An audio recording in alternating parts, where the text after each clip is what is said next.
Hello student, this is अरमान शेख और आज हम पढ़ने वाले हैं धातु अधातु मेटल्स एंड नॉन मेटल्स की पार्ट 2। पार्ट 1 मैंने पहले ही अपलोड की हुई। आई होप आपको बहुत ज्यादा मजा और समझ दोनों आ रहा होगा। इस चैप्टर के नोट्स मैंने डिस्क्रिप्शन में डाल दिए, आप वहां जाके इस चैप्टर के नोट्स को डाउनलोड कर सकते हैं। तो स्टार्ट करते हैं हम अपनी class. If you like my video please like and subscribe. आज का हमारा पहला टॉपिक है उभयधर्मी ऑक्साइड यानी एम्फोटेरिक ऑक्साइड। इससे पहले हमने पार्ट 1 में पढ़े थे मेटल्स नॉन मेटल क्या होता है, धातु अधातु क्या होता है। फिर हमने पढ़ा physical properties of metal and non metal, भौतिक गुणधर्म धातु और अधातु के। धातु अधातु मेटल्स एंड नॉन मेटल्स की अपवाद या एक्सेप्शन पढ़े हमने। फिर हमने पढ़ा जो धातु होता है उसके रासायनिक गुणधर्म, मेटल्स की हमने केमिकल प्रॉपर्टीज पढ़ी। ठीक है, तो आज का हमारा टॉपिक है। ठीक है, तो स्टार्ट करते हैं। उभयधर्मी ऑक्साइड क्या होता है? ठीक है, देखो धातु ऑक्साइड जो अम्ल और क्षार दोनों से विक्रिया करके लवण तथा जल प्रदान करते हैं उभयधर्मी ऑक्साइड कहलाते हैं। Amphoteric oxide, metal oxide which react both acid as well as base and produce salt and water are called amphoteric oxide. समझते हैं इसको क्या है। देखो ये हमारा एक मेटल ऑक्साइड है, धातु ऑक्साइड है। कहां से बना? तो मैंने बताया था आपको, जब भी हमारा धातु जो होता है मेटल जब ऑक्सीजन से अभिक्रिया करता है, ठीक है, ऑक्सीजन से रिएक्शन करता है तो क्या बनाता है? धातु ऑक्साइड बनाता है। हमने बनाया था पहले। ठीक है, यहां पर क्या हो रहा है, ये ऑक्साइड जो है हमारा मेटल ऑक्साइड है, ये हमारा धातु ऑक्साइड, ये ऑक्साइड की नेचर, इसकी खासियत क्या है? क्या खासियत है कि ये अम्ल के साथ भी रिएक्शन करता है और क्षार के साथ भी रिएक्शन करता है। ठीक है, और क्या बनाता है? ये हमारा अम्ल है, एसिड है, और ये हमारा क्षार यानी बेस है। ठीक है, HCl है, सोडियम हाइड्रोक्साइड है। तो क्या बनाता है? ये हमें देता है सॉल्ट और वाटर। इस तरह यहाँ पर भी इसने सॉल्ट और वाटर दिया, हमें लवण और जल प्रदान किया। तो यहाँ पर इसकी दो नेचर है, ये अम्ल के साथ भी रिएक्शन कर रहा है और क्षार के साथ भी, एसिड के साथ भी और बेस के साथ भी रिएक्शन कर रहा है, जिस वजह से हम इसको उभयधर्मी ऑक्साइड यानी एम्फोटेरिक ऑक्साइड कहते हैं। और भी ऑक्साइड है हमारे इस तरह के जो अम्ल या क्षार से रिएक्शन करते हैं। तो जो भी इस तरह से रिएक्शन करता है एसिड के साथ भी बेस के साथ भी, हम उसे क्या कहेंगे? जी हाँ, देखते हैं नेक्स्ट। नेक्स्ट है हमारा what happen when metal react with water. ठीक है, धातु जब जल के साथ अभिक्रिया करती है तो क्या होता है? देखिए क्या होता है। जब भी धातु जल के साथ यानी वाटर के साथ रिएक्शन करेगी, यानी धातु में जैसी हम पानी डालेंगे, मेटल को जब हम जल के साथ मिलाएंगे तो क्या होगा? एक तो धातु ऑक्साइड बनाएगा, मेटल ऑक्साइड बनाएगा ये, और एक हाइड्रोजन गैस प्रोड्यूस करेगा, हाइड्रोजन प्रोड्यूस करेगा। ठीक है, इसी तरह अगर ये जो मेटल ऑक्साइड बना हमारा धातु ऑक्साइड, इसको अगर दोबारा से मैं वाटर में यानी जल में डाल दूं तो ये धातु हाइड्रोक्साइड बनाएगा, मेटल हाइड्रोक्साइड बनाएगा। ये आपको एज इट इज याद करना है कि किसमें क्या डालने में क्या होता है। ठीक है, ठीक है। यहाँ मैंने एक एग्जांपल लिया, देखिए हमने ये लिया सोडियम जो कि एक धातु होता है, मेटल होता है, उसको हमने रिएक्शन करा दिया वाटर के साथ यानी जल के साथ। रिएक्शन कराने से क्या हो गया? देखो यहाँ पर सोडियम हाइड्रोक्साइड बन गया, सोडियम यानी धातु और ये ऑक्साइड, तो धातु ऑक्साइड मेटल ऑक्साइड हो गया। क्या नाम है इसका? Sodium hydroxide. और इसने हाइड्रोजन दिया, और ये एक ऐसा केस है जिसमें थोड़ा हीट भी निकलता है, उष्मा भी निकलती है हमारी। इसी तरह कैल्शियम को जब हमने पानी में डाला, ये हमारा धातु है, मेटल है, और ये हमारा वाटर है, ठीक है, जल है। जब हम इसको रिएक्शन करवाते हैं, रिएक्ट कराते हैं, तो ये हमारा कैल्शियम हाइड्रोक्साइड दिया इसने, यानी धातु ऑक्साइड मेटल ऑक्साइड दिया, ठीक है, और साथ में इसने हाइड्रोजन गैस दिया। तो याद रखिएगा, जब भी धातु जल के साथ अभिक्रिया करती है तो क्या बनाती है? मेटल जब रिएक्ट करता है वाटर के साथ तो क्या होता है? ठीक है, कुछ मेटल्स हैं हमारे यहाँ पर, ये जो मेटल्स है कुछ तरीके से अलग है। कोई किससे रिएक्शन करता है, कोई किससे रिएक्शन करता है, कौन वाटर के साथ मिलाया जाता है तो कौन ज्यादा रिएक्शन करता है, कौन कम करता है, देखते हैं इसको। ठीक है, देखिए सोडियम पोटेशियम कैल्शियम NaKCl, ये जो चीज है ये सिर्फ हमारे ठंडे वाटर के साथ रिएक्शन कर जाते हैं। ठीक है, कोल्ड वाटर के साथ। मैग्नीशियम अगर गर्म पानी में इसको डाल जाएगा हॉट वाटर के अंदर तो जल्दी से रिएक्शन कर जाता है, मतलब अपनी अपनी खासियत है इनकी। जैसे कैल्शियम मैग्नीशियम, इसको अगर मैं जब भी वाटर के साथ रिएक्शन कराते हैं तो इनके अंदर क्या देखा गया है कि ये तैरने लगते हैं, फ्लोटिंग करने लगते हैं वाटर के ऊपर। क्यों? क्योंकि होता क्या है, जब हम इसको वाटर के अंदर डालते हैं कैल्शियम मैग्नीशियम को, तो हमें पता है ये जब धातु जो होते हैं मेटल जब वाटर के साथ रिएक्शन करते हैं तो हाइड्रोजन गैस प्रोड्यूस करते हैं। पढ़ा था हमने, हाइड्रोजन गैस निकालते हैं। तो जो हाइड्रोजन गैस होता है इन धातुओं के ऊपर, इस मेटल के ऊपर चिपक जाते हैं, लग जाते हैं, जिस वजह से इनके जो बबल्स होते हैं ना हाइड्रोजन के, बबल्स मजबूर कर देते हैं इनको क्या करने में, तैरने में मजबूर कर देते हैं। किनको? इनको। अगर मैं इनकी बात करूं तो ये रिएक्शन ही नहीं करते वाटर के साथ, जबकि धातु है, मेटल है, लेकिन कोई रिएक्शन नहीं करते, कोई अभिक्रिया नहीं करते जल के साथ। क्यों नहीं करते हम आगे इसके बारे में और देखेंगे। क्यों कुछ धातु जल्दी से रिएक्शन करते हैं, कुछ नहीं करते, मैं आगे बताऊंगा आपको।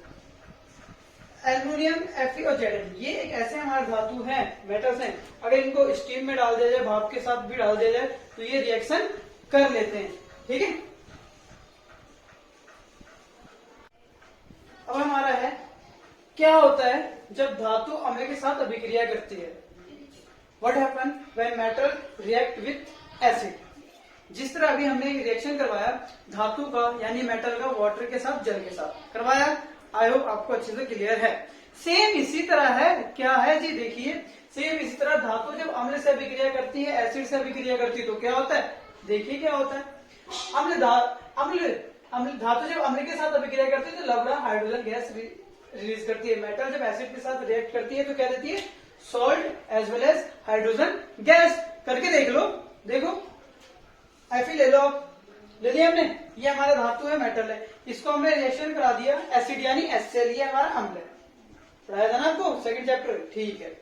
तो जैसे हम इसको रिएक्ट कराते हैं तो ये क्या देता है हमें, जी हाँ, ये आपको देता है FeCl3 यानी ये आपका है लवण यानी सॉल्ट, और साथ में क्या प्रोड्यूस करता है, हाइड्रोजन गैस। बस था ना सेम, ठीक है। अभी हमने पढ़ा जो धातु होते हैं हमारे मेटल्स, जब वो अम्ल यानी एसिड के साथ रिएक्ट करते हैं तो क्या बनाते हैं, salt and hydrogen gas. Hydrogen gas देते हैं, याद रखना हाइड्रोजन गैस देते हैं। लेकिन हमारे यहां पर HNO3 है, HNO3, इसको हम नाइट्रिक अम्ल यानी नाइट्रिक एसिड कहते हैं। ये एक अम्ल है, एसिड है।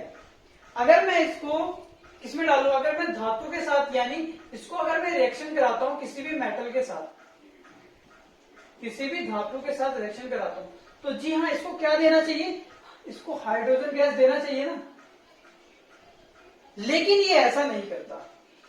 तो क्वेश्चन क्या आता है, क्यों जो नाइट्रिक अम्ल होता है, नाइट्रिक एसिड होता है, नाइट्रिक अम्ल धातु के साथ अभिक्रिया करके हाइड्रोजन गैस क्यों नहीं देता। जो नाइट्रिक एसिड होता है वो मेटल के साथ रिएक्ट करके हाइड्रोजन गैस क्यों नहीं प्रोड्यूस करता, ये क्वेश्चन है।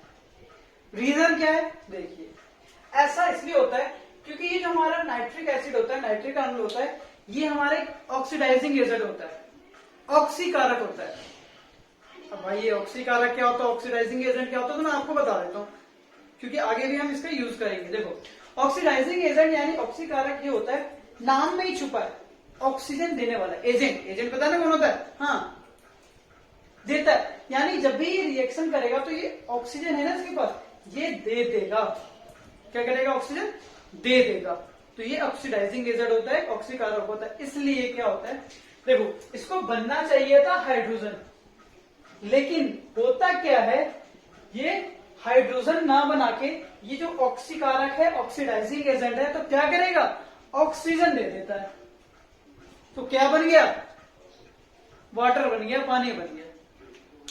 समझ में आया, हाँ ये ऑक्सीडाइजिंग एजेंट है, ऑक्सीकारक है, जिस वजह से क्या होता है, ये जब भी धातु या मेटल के साथ रिएक्शन करता है तो ये क्या देता है, वाटर यानी जल दे देता है, हाइड्रोजन गैस नहीं देता। और ये खुद क्या करता है, ये N2 और NO2 इनमें कन्वर्ट हो जाता है, बदल जाता है। समझ में आया, जिस वजह से क्या होता है, इसको हाइड्रोजन गैस ये नहीं देता। क्लियर है। लेकिन कुछ केस ऐसा है जहां HNO3 जब मैग्नीशियम या मैग्नीज इन दोनों के साथ रिएक्शन करता है, मैग्नीशियम या मैग्नीज के साथ रिएक्शन करता है तो ये हाइड्रोजन गैस दे देता है। ये कुछ हमारे पास मेटल है, धातु है, इन केस में क्या करता है, ये है तो ऑक्सीडाइज्ड एजेंट, लेकिन ये इनको ऑक्सीजन नहीं देता, ठीक है। और ये क्या करता है, इनसे रिएक्ट करके हाइड्रोजन गैस प्रोड्यूस कर देता है। इनको आपको याद करना है, वो दो कौन से मेटल, धातु कौन से, मैग्नीशियम और मैग्नीज। अब यहां पर एक चीज और मैं बता दूं, देखो मैग्नीशियम, एल्यूमिनियम, ठीक है, एल्यूमिनियम, जिंक, आयरन, ये जो तीन चीज है, ये जो मैंने लिखे 1 2 3 4, ये एक रिएक्टिविटी सीरीज हम आगे जाके देखेंगे, लेकिन आपके एग्जाम में क्वेश्चन आ जाता है, बता देता हूं मैं आपको कि इनके जो इंक्रीजिंग ऑर्डर में लिखना है, कौन सबसे ज्यादा रिएक्टिव है, कौन कम रिएक्टिव है, कौन जल्दी अभिक्रिया करता है, कौन देर में अभिक्रिया करता है, ठीक है। तो अगर बात करें तो मैग्नीज जो होता है एल्यूमिनियम से ज्यादा अभिक्रियाशील होता है, जिंक से ज्यादा एल्यूमिनियम होता है, ठीक है, आयरन से ज्यादा जिंक। मतलब समझ रहे हो, अगर इन दोनों को देखा जाए तो ये जल्दी रिएक्ट करता है जाएगा इसकी जगह पे, बहुत जल्दी अभिक्रिया करता है, ठीक है। तो आपके एग्जाम में क्या होता है, ये आगे पीछे करके दे देते हैं और आपको ऑप्शन दे दिया जाएगा, बताओ कौन सा सही है। तो याद रखना, सबसे पहले मैग्नीशियम, फिर एल्यूमिनियम, फिर जिंक, फिर आयरन, ये एज इट इज आपको याद रखना है। ये किस में दे रखा है, तो जी हाँ, ये घटते क्रम में डिक्रीजिंग ऑर्डर में दे रखा है, ये सबसे ज्यादा, फिर उससे कम, फिर उससे कम, फिर उससे कम आ जाता है। नेक्स्ट है हमारा जो हमारा कॉपर, ठीक है, Cu, Ag और Hg, ये हमारे जो Hg, ये तीन हमारे ऐसे मेटल हैं, धातु हैं, जो तनु अम्ल यानी डाइल्यूट एसिड के साथ रिएक्शन नहीं करते, अभिक्रिया नहीं करते हैं, याद रखना। बताया ना, डाइल्यूट एसिड बताया था तनु अम्ल, जिसमें अम्ल में पानी की मात्रा, जिस एसिड के अंदर वाटर ज्यादा हो, एसिड कम हो, यानी आपके पास पानी तो बहुत सारा है लेकिन चीनी थोड़ा सा मिला रखा है, वही केस बताया था ना मैंने, हाँ समझाया था आपको।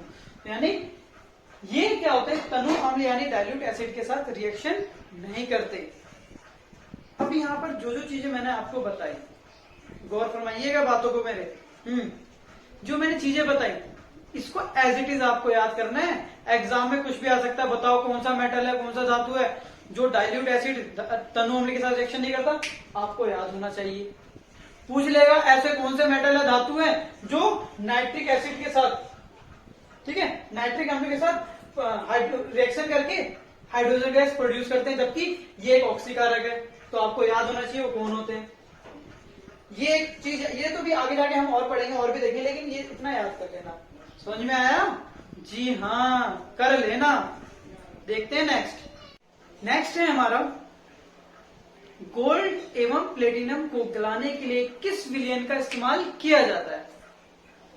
Gold, which solution is used to dissolve gold and platinum? अब इसका आंसर मैं अच्छे से तसल्ली से आपको समझाता हूं। देखो, सुनार के पास गए हो कि भी गोल्ड लेके, सोना लेके, वो भी इसी विलयन का इस्तेमाल करता है जिसके बारे में आपको बताने वाला हूं।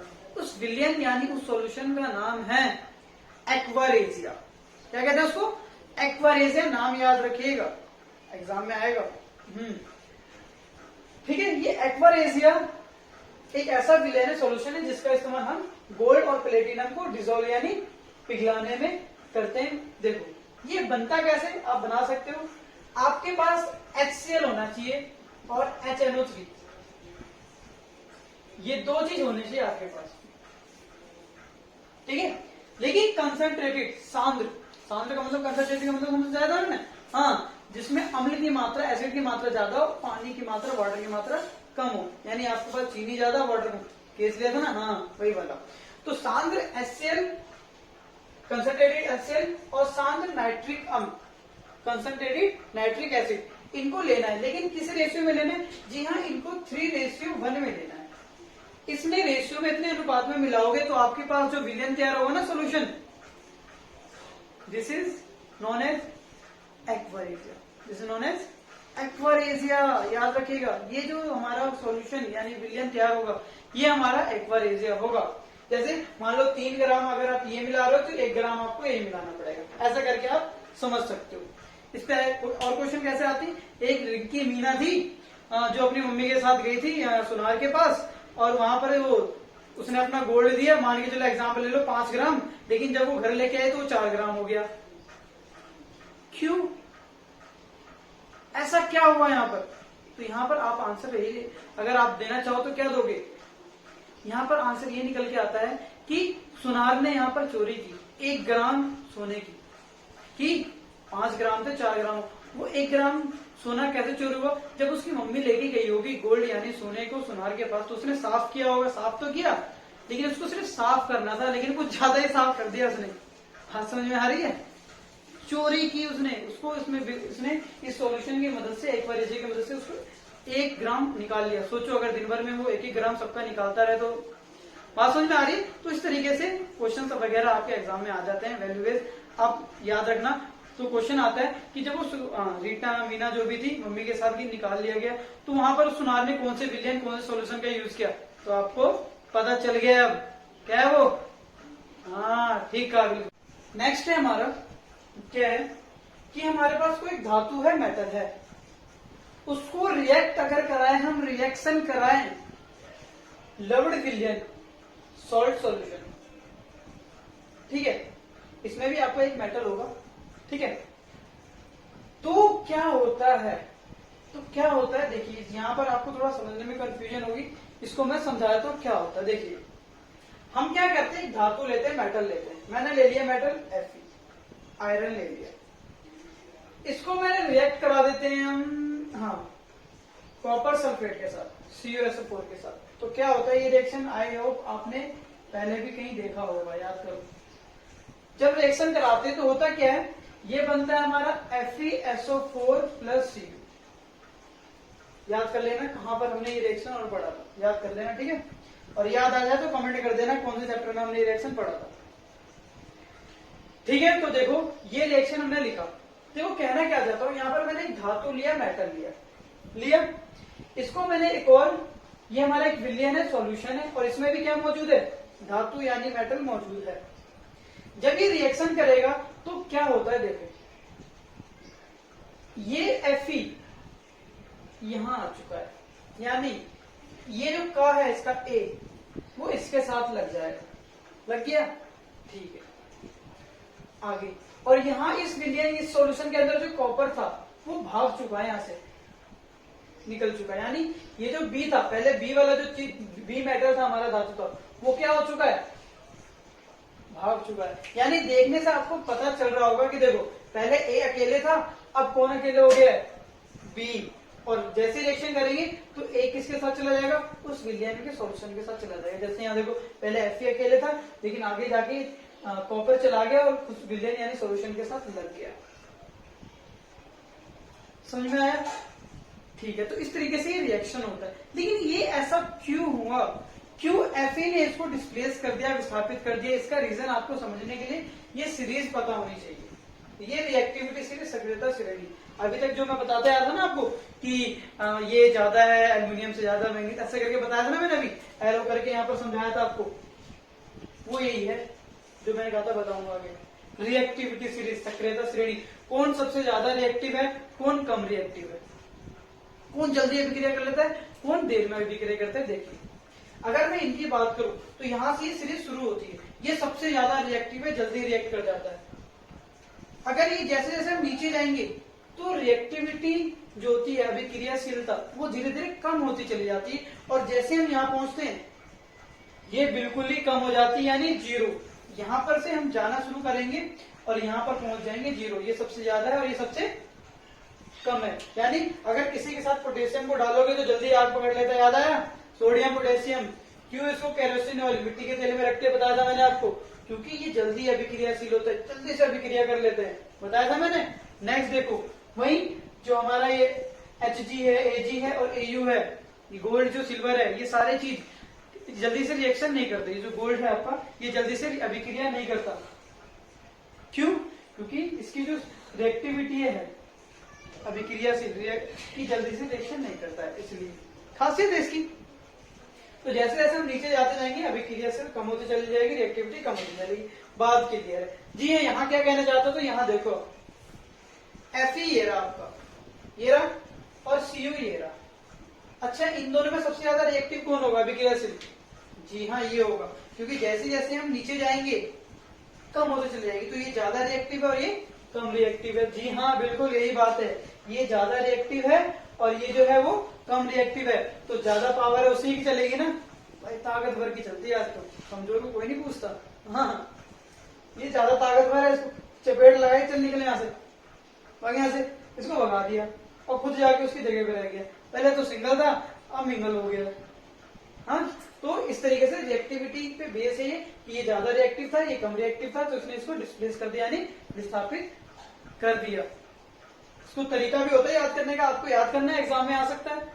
कहा था ना मैं, आगे पीछे करके दिखा रहेगा और पूछ देगा इंक्रीजिंग ऑर्डर में बताओ, बढ़ते क्रम में बताओ कौन ज्यादा अभिक्रियाशील है, कौन कम अभिक्रियाशील है ना। तो इसको याद करने का अपना अपना तरीका होता है। ऐसे केदारनाथ के आलू महंगे, ऐसे करके केदारनाथ के महंगे आलू, है ना, इस तरह करके अपना अपना तरीका लॉजिक है याद करने का, ताकि हमें याद हो जाए केदारनाथ के आलू महंगे फीके, ऐसे करके याद कर लेना अपना जो भी है। ठीक है, अगर किसी को जरूरत होगी तो कमेंट करना, मैं बता दूंगा कैसे याद करना है इस रिएक्टिविटी सीरीज को। ठीक है, तो आज के लिए इतना ही, हम इसके आगे नेक्स्ट वीडियो में करेंगे, क्योंकि जो आगे का टॉपिक है बहुत ज्यादा इंटरेस्टिंग और मजेदार होने वाला है, और मैं चाहता हूं उसको तसल्ली से करवाया जाए। तो मिलते हैं नेक्स्ट क्लास में नेक्स्ट कॉन्सेप्ट के साथ।